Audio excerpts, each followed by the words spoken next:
Somebody once told me that Colombia was a country of extremes.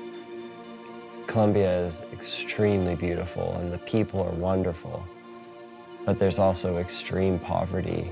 When we arrived in La Guajira, it was a huge culture shock. We saw people who didn't have very much. We saw a lot of Venezuelans who were escaping their situation. We helped out at a base at La Guajira that was serving on the front lines of the refugee crisis, and they were doing all sorts of incredibly valuable things to help these people who were in need.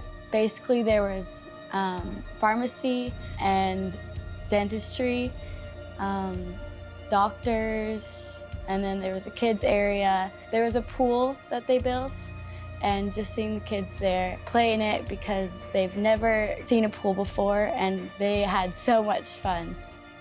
There's this little girl who came up to me and Kaylin, and she said, my sibling is dying, like, we need help, can you please come and help us? So then we bring her to Claudia. Claudia talks to her and then kind of explains to the girl that you need to come back tomorrow and go see the doctors that we have here. Claudia gave the girl a bottle of water and a little bit of medication in order to keep that little girl's sibling alive just for a few hours until it was the next day so that she could get proper treatment. They're so used to seeing people get sick and kind of die off, and that was the most impactful thing for me. Many of the kids, they would come up to me and they would ask me for water or for food, and that's all they wanted. They just wanted water and food, and that was really sad to see because I've never experienced anything like that. You know, I thought leaving the base would have made me feel hopeless or sad, and although I was upset because I wanted to stay there and do more help, I have hope because I know that there are people like the amazing people we met on that base who are stepping up to help. After this, we went to Copacabana, where we helped a church that's 7 months old. Here, we're able to work more with the churches.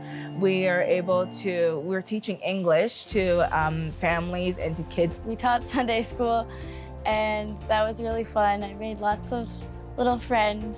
One thing that stood out to me was seeing how everybody had so much joy here. It's just to see like how other people in the world live and how it's so different compared to how we live. One of the things we weren't planning to do this trip, but got to do anyways, was we got to go to this orphanage in Santa Elena. There was about 20 girls ages 3 to 13 who had come from these incredibly difficult situations in their lives, abuse and neglect and just these hard places, and they had a new home here at this orphanage where they were taken care of. As much as it broke my heart to know that there were these kids going through these situations, I left confident in them. These girls were being raised to be confident, to speak up for themselves. They were passionate, they stood their ground, they advocated for themselves. And as much as they were fun and loving and they just wanted to go run around and laugh and play games, they also had a little bit of fire inside of them. And I just had this feeling that I was looking at this batch of girls who were going to be the future leaders of Colombia, who were going to go on to do amazing things with their lives because they'd been given a second chance. I'm so glad I made this choice to come on this trip. It was something that I cherished that we did, and I was happy to do it with my wife and my youngest daughter. I came primarily on this trip because I wanted to learn how to serve. I didn't quite know what it meant to serve. And so, you know, I can't think of a better way to learn than to come to Colombia and be with other people who have been moved by the Spirit to come and felt a calling to come that will always stick with me. And I'm sure I will come again.